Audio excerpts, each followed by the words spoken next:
Ka e di për momentin që është Elmia, është Arpënora, është Reshiti edhe Luli më zgabofsh. Për momentin që ka e di.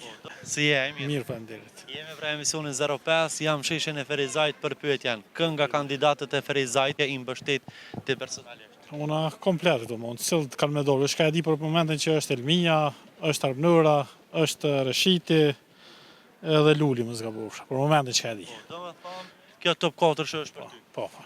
Në rregull, çfarë ju thonë gjithë secilit prej tyre, pasi që janë nga qyteti Ferizajt? Unë kisha thonë se na i kemi provu. Për shembull ata vetëvendosës kanë votu, boll kanë çu deputet atje, po kur një herë në zonën se komunik për Ferizaj që e kanë qelë. U s'di pse votojnë ata njerëz. Veç sa për më bërë gatin tjerë, nuk e di pse çojnë ato vota poshtë. Jepin njerëz vëllai që folin, interesojnë për këtë qytet, japin model të mirë këtij qytetit për çfarë të mbellon votën. Në rregull, dhe këta që i përmendit do të thotë që kontribuojnë edhe kanë kontribu për qytetin tonë. Po, kanë kontribuar dhe kanë domosdoshmë edhe historia të në kush i njeh, e din. Edhe njerëz të luftës, edhe kanë kontribuar për këtë vend, tash edhe meritojnë. Ashtu, faleminderit shumë, knaçi. Përshëndes, respekt.